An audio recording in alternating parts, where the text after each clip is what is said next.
రోజు రోజుకి గోల్డ్ రేట్లు పెరుగుతున్నాయి. తాకట్లో ఉన్న బంగారానికి వడ్డీలు పెరుగుతున్నాయని టెన్షన్ పడుతున్నారా? కొమ్మూరి గోల్డ్ వచ్చాక ఆ టెన్షనే పోయింది. Kommuri gold. Hi viewers, welcome to our channel. Present మనతో పాటు దాము బాలాజీ గారు, సీనియర్ జర్నలిస్ట్, వాటితో ఒకసారి మాట్లాడుతున్నాం. నమస్కారం సార్. చిన్నారి జాహ్నవి సేఫ్ గానే ఉందని చెప్పేసి ఒక జియాలజిస్ట్ చేసిన కామెంట్స్ వైరల్ అవుతున్నాయి. ఆయన ఇంటర్వ్యూ ఇవ్వడం జరిగింది. ఒక ఖాళీ పట్టేల ద్వారా ఆ అమ్మాయి సేఫ్ అని చెప్పేసి చెప్తూ ఉన్నాడు. సో అతను కాస్త దీంట్లో ప్రావీణ్యుడు కనిపెట్టడంలో. సో ఇంతకు ముందు కూడా ఇటువంటి చేశాను కూడా చెప్తున్నారు. సో మరి నిజంగా ఇప్పుడు పాప సేఫ్ గానే ఉందా? ఈ కాలు పట్టీలు ఏ విధంగా పాప సేఫ్ గా ఉన్నాయని చెప్పేసి చెప్తుంది. సో అతనికి సంబంధించి ఇంటర్వ్యూలో అతను ఏం చెప్తున్నాడు సార్? ఇప్పుడు ఏంటంటే ఈ చర్చ్ లో రకరకాల మంది పాల్గొంటున్నారు. దాదాపు 7 రోజులు అయిపోయింది. ఈ రోజుకి లాస్ట్ సాటర్డే మార్నింగ్ అరౌండ్ 12 ఆ ప్రాంతంలో మిస్ అయింది. 12:20 ఆ ప్రాంతంలో మిస్ అయింది. 11:50కి ఇతను ఫాదర్ తీసుకొచ్చి మదర్ దగ్గర వదిలి తను వెళ్ళిపోయాడు. సో అక్కడి నుంచి దాని తర్వాత ఒక 3 కుర్రాళ్ళు వచ్చి ఆవిడకి చెప్పారు, మీ పాప అక్కడ తాతారావు అని ఒక మతిస్థిమితం సరిగా లేని ఒక వ్యక్తి చూశాడు, దగ్గరికి వెళ్తే కుక్క అటాక్ చేసింది, దాంతో అతను వచ్చేసి మాకు చెప్పాడు అని వాళ్ళు వచ్చి చెప్పారు. అప్పటి నుంచి వెతకడం మొదలుపెట్టారు. అప్పుడే విలేజెస్ వాళ్ళు దాదాపు 100 మందికి పైన చుట్టూ రేడియస్లో వెతికారు. అంటే పాప నిజంగా ఆ 20 లేదా హాఫ్ అన్ అవర్లో పెద్ద దూరం వెళ్ళి ఉండే అవకాశం లేదు. కొండ దగ్గర కనబడిందని చెప్తున్నారు. కొండదేమో 200 మీటర్ల దూరము ఇంటికి దానికి. కొంతవరకు సీసీటీవీ ఫుటేజ్ క్యాప్చర్ చేసింది. పాప వెళ్ళడం కూడా సీసీటీవీ ఫుటేజ్లో కనిపిస్తుంది. పాప కొద్దిగా పరుగుతూనే వెళ్తుంది, మెల్లగా నడిచి వెళ్ళట్లేదు. అంటే నాన్న వెళ్ళిపోయాడు, నాన్న కావాలన్నట్టుగా పరిగెత్తు వెళ్తుంది. దాని తర్వాత కుక్క ఫాలో అయింది. సో మామూలుగా అయితే ఆమె పెద్ద దూరం వెళ్ళిపోయే అవకాశం లేదు. అంటే సీసీటీవీ ఫుటేజ్ దాటిన తర్వాత ఏదన్నా జరిగి ఉండాలి.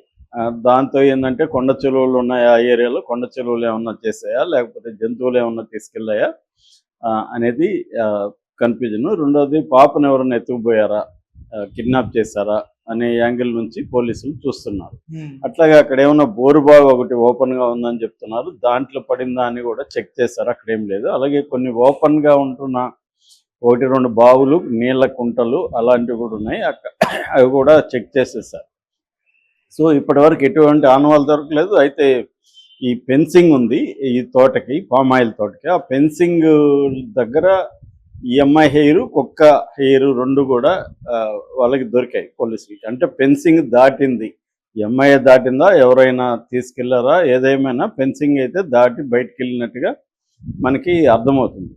సో అందుకని ఇప్పుడు ఏంటంటే రకరకాల వాళ్ళు వాలంటరీగా కూడా సెర్చ్ చేస్తున్నారు. ఈ నేపథ్యంలో ఈ అమ్మాయి ఒక పెద్ద గౌన్ లాంటిది వేసుకుంది, కింద డ్రాయర్ కానీ ఏమీ లేదు. దాని తర్వాత కాళ్ళకి వెండి పట్టీలు ఉన్నాయి, మెడలో ఒక హనుమాన్ తాయెత్తు ఉంది. ఇది అమ్మాయి వేషధారణ. సో ఇప్పుడు అందుకని ఏమంటే ఒక మాజీ సైనికుడు, సోల్జర్ అయిన ఆకెళ్ళ కృష్ణమూర్తి ఆయన పేరు. ఆయన ఏంటంటే బోర్ పాయింట్స్ వేస్తుంటాడు, అలాగే సాయిల్ టెస్ట్ చేయడం, మెరైన్ రీసెర్చ్ ఇవన్నీ ఆయన చేస్తుంటారు. ఆయన మామూలుగానే ఏంటంటే 1 కిలోమీటర్ రేడియస్లో ఆయన దగ్గర ఉన్న ఒక డిస్టాన్స్ లొకేటర్ అంటారు దాన్ని, ఈ డిస్టాన్స్ మెటల్ లొకేటర్ని తీసుకొని ఆయన వెళ్ళి కొద్దిగా అక్కడ గుట్ట ఉంది, ఒక 30 ఫీట్ హైట్ ఉంటుంది. ఆ గుట్టని దాదాపు 30వ భాగం ఆయన వెక్కి అక్కడి నుంచి ఆయన టెస్ట్ చేశాడు ఫస్ట్. ఎందుకంటే గుట్ట దగ్గరే ఈ పాప కనిపించింది, తాతారావు అనే మత్స్యంతం లేనోడికి. కాబట్టి ఆ రేడియస్లోని అమ్మాయి మిస్ అయి ఉండాలి. కాబట్టి అతను ఏం చేశాడంటే అక్కడ తీసుకెళ్ళి ఆ డిస్టాన్స్ లొకేటర్ని పాయింట్ సెట్ చేయొచ్చు అనమాట. సెట్ చేసి అది కూడా ఏ కైండ్ ఆఫ్ మెటల్ అనేది కూడా దాంట్లో సెట్టింగ్స్ ఉంటాయి, ప్రోగ్రామింగ్ ఉంటుంది. సో దాంట్లో వెండి అనే దాన్ని సెట్ చేశాడు అనమాట. అంటే వెండి, ఇది లోహం వెండి కాబట్టి వెండికి సంబంధించి సిల్వర్ సెట్టింగ్స్లో సిల్వర్ చేసి ప్రోగ్రామింగ్ పెట్టి వితిన్ 1 కిలోమీటర్ రేడియస్లో ఏమన్నా ఈ అమ్మాయి కానీ లేకపోతే ఒకవేళ జంతువు ఏదన్నా తీసుకెళ్ళినా, ఒకవేళ ఈ అమ్మాయి తినేసినా, లేకపోతే జంతువు కావచ్చు లేకపోతే కొండ చెలువు కావచ్చు, ఈ వెండి పట్టీలు అనేవి ఉంటాయి ఖచ్చితంగా. కాబట్టి అలాగా ట్రేస్ చేద్దాం. ఒకవేళ ఏమన్నా ఆ యాంగిల్ ఏమన్నా జరుగుంటే, లేదు గుంతలోనో నీళ్ళలోనో పడి చనిపోయినా వెండి పట్టీలు ఖచ్చితంగా ఈ డిస్టెన్స్ లొకేటర్ అనేది లొకేట్ చేస్తుంది. సో అందుకని ఆయన అది చేశాడు. చేస్తున్నప్పుడు 1 కిలోమీటర్ దూరంలో ఆయనకి కొన్ని అక్కడ సిగ్నల్లో వస్తుంది అనమాట. అలాగూ వచ్చింది. వస్తే అక్కడ పోయి చూసినప్పుడు వెండి పట్టీలు లేవు, భూమిలో కొంత వెండి అవశేషాలు ఉంటాయి. అవి తర్వాత దగ్గరలో ఇండ్లు ఉంటే ఆ ఇండ్లలో స్త్రీలకి వెండి పట్టీలు ఉంటే అవి వచ్చాయి తప్ప వేరే ఎక్కడ ఈ ప్రాంతంలో ఈ అమ్మాయి మిస్ అయిందని చెప్తున్నా. అంటే లాస్ట్ చూసింది అక్కడే కాబట్టి ఆ ఏరియాలోనే మిస్ అయి ఉండాలి. సో ఇప్పుడు దానివల్ల ఏమవుతుందంటే ఒకవేళ జంతువు తీసుకొని మరీ లాంగ్ వెళ్ళిపోయి ఉంటే చెప్పలేము. 1 కిలోమీటర్ రేడియస్లో అయితే లేదు ఈ అమ్మాయి. అంటే అక్కడే ఆ అమ్మాయి మిస్ అయిపోయి అక్కడేమన్నా ప్రమాదం జరుగుంటే చెప్పలేము. మరీ జంతువులు అంత వేగంగా తీసుకెళ్ళి ఎక్కడికో తీసుకెళ్ళడం అంటే ఏ పులి లాంటిదో తీసుకెళ్ళాలి. ఈ ఏరియాలో ఒకప్పుడు పులి కూడా కనబడిందని కొంతమంది చెప్పారు. అదర్వైజ్ ఏంటంటే అక్కడ వైల్డ్ బోర్స్ ఇలాంటివి ఉంటాయి.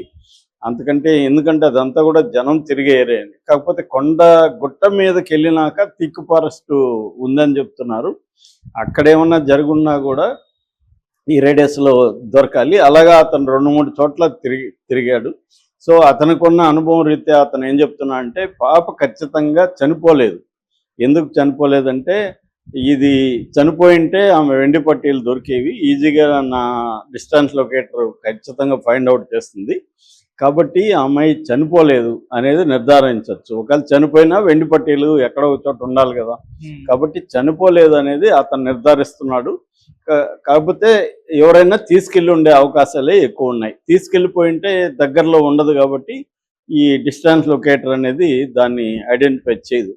కాబట్టి ఖచ్చితంగా గ్యారంటీగా అమ్మాయిని ఎవరో తీసుకెళ్ళి ఉండొచ్చు అనే దగ్గర ఇప్పుడు ఎవరు తీసుకెళ్ళి ఉండొచ్చు అని ఆలోచిస్తే అక్కడ మామూలుగా ఏంటంటే రకరకాల ప్లాస్టిక్ పిక్కర్స్, చెత్త కాగితాలు ఏరుకునే వాళ్ళు, ఇలాంటి వాళ్ళు కొంతమంది రెగ్యులర్గా అటువైపు వస్తుంటారు.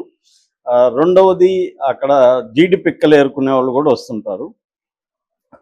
వీళ్ళిద్దరు ఏమన్నా చేశారా అనే దగ్గర ఇవాళ ఏంటంటే ప్రతి ఒక్కరి దగ్గర ఫోన్లు ఉంటాయి కాబట్టి ఈ డంప్ కలెక్షన్ అంటారు. అంటే మామూలుగా మనకి సెల్ ఫోన్ టవర్ ఉంటుంది కదా, దీని రేడియస్లో ఆ డంప్ కలెక్షన్ అనేది వీళ్ళు కలెక్ట్ చేస్తారు. పోలీసులు కలెక్ట్ చేసి అక్కడ ఏ ఫోన్లు ఉన్నాయి, ఒకవేళ స్విచ్ ఆఫ్ చేస్తే కూడా ఆ స్విచ్ ఆఫ్ చేసిన ఇది కూడా తెలుస్తుంది అనమాట.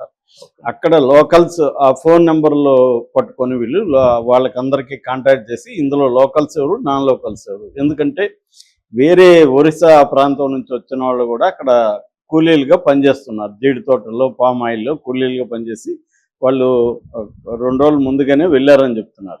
సో అక్కడికి కూడా ఈ వీళ్ళ పాప తండ్రి గణేష్ ఉన్నాడు, వాళ్ళ బ్రదర్ని తీసుకొని పోలీసులు బ్యాచ్ అక్కడ కూడా వెళ్ళారు. ఇప్పటి వరకు అయితే ఎటువంటి ఆధారాలు దొరకలేదు. బట్ ఈయన చెప్పడం కొంత ఊరటనిచ్చింది. తల్లి కూడా అదే అంటుంది, మా పాప చనిపోయిన అవకాశం లేదు, ఖచ్చితంగా ఎక్కడో చోటు ఉంటుంది, బతికే ఉంది మా పాప అని తల్లి కూడా గట్టిగానే చెప్తుంది.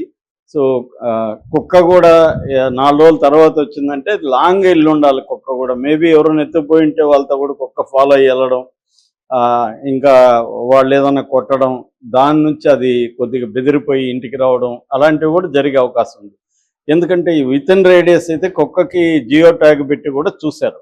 అది 8 కిలోమీటర్ల వరకు వెళ్ళి వచ్చేసింది అన్నమాట. కాబట్టి చనిపోయిన అవకాశం అయితే ఆల్మోస్ట్ లేదనేది ఇప్పుడు వరకు పోలీసులు కానీ ఈ జియాలజిస్ట్ ఈయన ఆకెళ్ళ కృష్ణమూర్తి కానీ చెప్తున్న విషయం. Okay, thank you so much.